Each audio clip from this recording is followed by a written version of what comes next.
पालकांनो, जर तुमचे टीनेजर्स खोटं बोलत असतील तर तुम्ही चिंतेत पडणं अगदी स्वाभाविक आहे. पण एक गोष्ट लक्षात घ्या की टीनेजमधली मुलं स्वअस्तित्वाचा शोध घेताना आपल्यातलं वेगळेपणही शोधत असतात.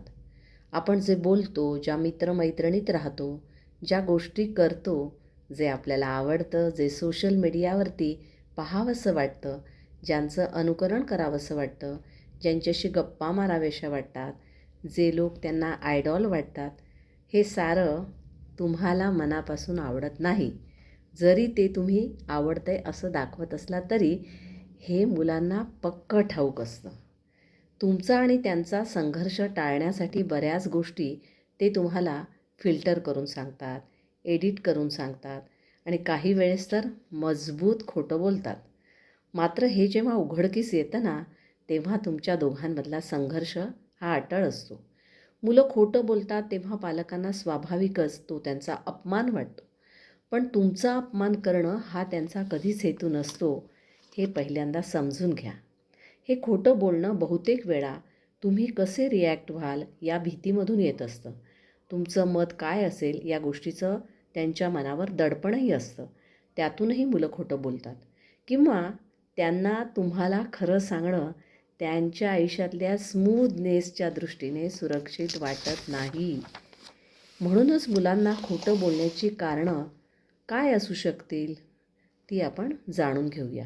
म्हणजे मग अशा प्रसंगांना हाताळणं, शांतपणाने प्रतिसाद देणं जमू शकतं.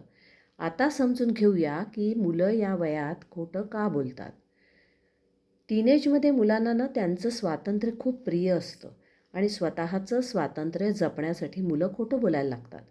त्यांच्या खऱ्या बोलण्याने, सांगण्याने तुम्ही निराश व्हाल हे मुलांना ठाऊक असतं. त्यामुळे मग तुमच्या रिॲक्शनला तोंड देण्यापेक्षा गोष्टी लपवणं, खोटं बोलणं त्यांना सोयीचं वाटतं. त्यांचं स्वतःच्या भावनांच्या आवेगावरचं नियंत्रण खूप कमी असतं. त्यामुळे भावना व्यक्त करताना थोडं उतावळेपण असतं. विचार करण्याआधीच ते बोलून मोकळे होतात आणि एवढं करूनही जर संघर्ष झालाच तर तो टाळण्याची मुलं गप्प राहणं आणि खोटं बोलणं या गोष्टीची निवड करतात की तो संघर्ष टाळता यावा. जेव्हा तणावपूर्ण परिस्थिती निर्माण होते तेव्हा त्या परिस्थितीवर नियंत्रण ठेवण्यासाठी मग मुलं खोटं बोलतात. म्हणजे पटकन या परिस्थितीतून पळ काढता येतो. अशा वेळी पालक म्हणून आपल्याला काय करायला हवं आहे, तर सत्य परिस्थिती कितीही कठीण असली तरी स्वतःचा तोल ढळू न देता ती शांतपणे हाताळायची आहे. कारण मुलं तुमच्या रिॲक्ट होण्याचीच वाट पाहत असतात.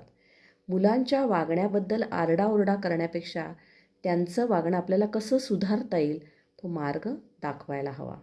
त्यांना गुन्हेगाराच्या पिंजऱ्यामध्ये उभं करण्याऐवजी आपण कुतूहल आपल्याला वाटतं आहे, उत्सुकता वाटते, अशा प्रकारचे प्रश्न जर विचारले तर मामला हळूहळू नक्कीच सोडवता येतो. लेक्चर देणं टाळलं पाहिजे आणि खरेपणाने, प्रामाणिकपणाने वागण्याचं मोल काय आहे हे मुलांना सोप्या भाषेत समजावून पटवून द्यायला हवं आहे. सहअनुभूतीचं म्हणजे एम्पॅथीचं उदाहरण देऊन आपण त्यांना हे नक्कीच समजावून सांगू शकतो. आणि मुलं जेव्हा खरेपणाने वागतात, इमानदारीने वागतात, प्रामाणिकपणाने वागतात, बोलतात, त्यावेळेला आपण त्यांची प्रशंसा केली पाहिजे. जमल्यास छोटंसं बक्षीसही द्यायला हरकत नाही. म्हणजे काय होईल की चांगल्या वागण्याला अशा प्रकारचं रिइन्फोर्समेंट, अशा प्रकारची बक्षीसही मिळते आहे हे दिसलं की मुलांच्या वागण्यात सुधारणा होते, खोटं बोलणं कमी होतं. अशा प्रतिसादामुळे मग मुलांनाही सुरक्षित वाटतं आणि तुमच्या आणि त्यांच्यामधल्या खऱ्याखुऱ्या संवादाला सुरुवात होते. धन्यवाद.